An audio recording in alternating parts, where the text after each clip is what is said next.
દેવભૂમિ દ્વારકાના ખેડૂતો પાસેથી ગવર્નર આચાર્ય દેવવ્રતજીએ ગુરુ દક્ષિણામાં પ્રાકૃતિક ખેતી કરવાની ખાતરી માંગી।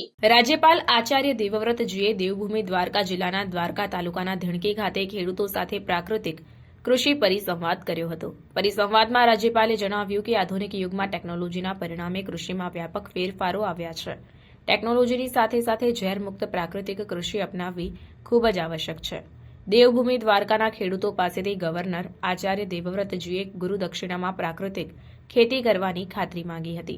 ધરતીને આપણે આપણી માતા માનીએ છીએ, પરંતુ આપણે જ તેનો વિનાશ કરી રહ્યા છીએ। ડીએપી, યુરિયા જેવા રાસાયણિક ખાતરો અને જંતુનાશક દવાઓના અંધાધૂંધ વપરાશથી રાસાયણિક ખેતી કરીને આપણે આપણી પ્રકૃતિની સમતુલા ખોરવી નાખી છે। રાસાયણિક કૃષિ ધીમું ઝેર છે, જેના પરિણામે આબોહવામાં પરિવર્તન થઈ રહ્યું છે। જળવાયુ ખરાબ કરવાનું કાર્ય રાસાયણિક કૃષિ કરી રહી છે। આ વિષ ચક્રમાંથી મુક્ત થવું હશે તો પ્રાકૃતિક કૃષિ અપનાવવાનું પુણ્ય કાર્ય કરવું પડશે। ખેતીલાયક જમીનમાં ઓર્ગેનિક કાર્બનનું પ્રમાણ ઘટ્યું છે। કૃષિમાં છાણિયું ખાતર વાપરવાથી નાઇટ્રોજન વધે છે। વાતાવરણના સંરક્ષણ માટે આપણે સૌએ પ્રાકૃતિક કૃષિ તરફ વળવું જ પડશે, તેમ રાજ્યપાલ આચાર્ય દેવવ્રતજીએ ભારપૂર્વક જણાવ્યું હતું। રાજ્યપાલે વધુમાં જણાવ્યું કે ખેડૂત ભાઈઓની ગ્રંથિ હોય છે કે વધુ રાસાયણિક ખાતર વાપરવાથી વધુ ઉત્પાદન મળે છે, પરંતુ હકીકતમાં તેનાથી તદ્દન વિપરીત થઈ રહ્યું છે।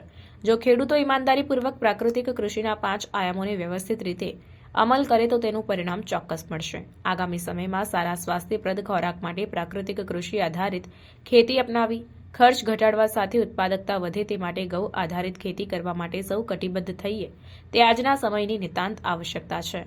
જેમ ટીપે ટીપે સરોવર ભરાય તેમ સૌ ખેડૂતો પ્રાકૃતિક કૃષિ કરે તો આપણી આવનારી પેઢીને આપણે એક સ્વાસ્થ્યપ્રદ વાતાવરણ તથા સમૃદ્ધ કૃષિ આપી શકીશું।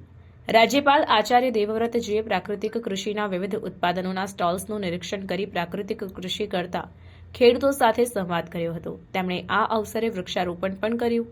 પ્રાકૃતિક કૃષિ પરિસંવાદમાં દેવભૂમિ દ્વારકા જિલ્લાના ઇન્ચાર્જ કલેક્ટર એબી પાંડોર, જિલ્લા ખેતીવાડી અધિકારી એસએન ડઢાણિયા, અગ્રણી લુણાભા સુમણિયા, સરપંચ સહિત ખેડૂતો અને ગ્રામજનો ઉપસ્થિત રહ્યા હતા। આત્મા પ્રોજેક્ટના ડાયરેક્ટર વિક્રમસિંહ ચૌહાણે મહાનુભાવોનું સ્વાગત કર્યું હતું।